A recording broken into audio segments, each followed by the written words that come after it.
Sibut ang personalis kang DPWH 2nd District ang Albay sa paghalik ang mga nakabarang basura sa mga kanal sa palibot kang Rawis Elementary School sa Rawis, Legazpi City.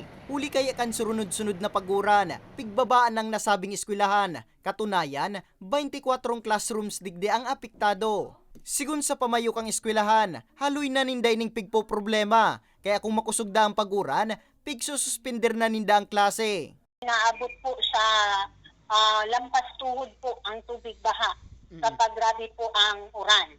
So pag grabe ang uran talagang naglalaog po ang tubig na ali sa laing kanal na ang tarong po talagang mabata ang tarong, and medyo delikado po talaga yan sir sa muyang mga estudyante and sa muyang school personnel kasi so need na pong i-elevate ang mga flooring sa mga classroom.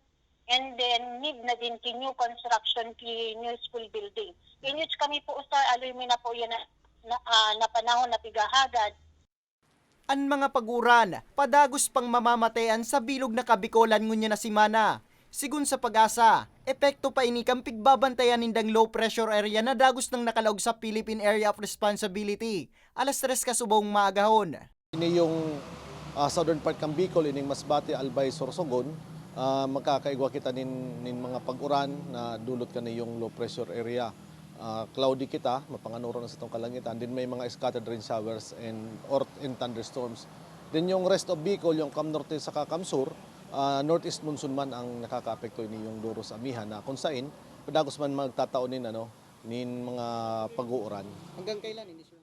Dugang pa kang Pag-asa, hibaba man ang tsansa kaining mabilog na bagyo. Alagad pinag-iingat manggiraray ang publiko sa epekto kang mga paguran.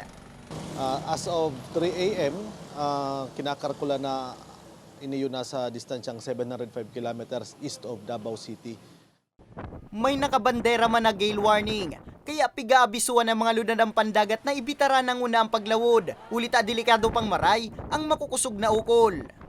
Para sa mga baretang tatak Bicol, Nomer Corporal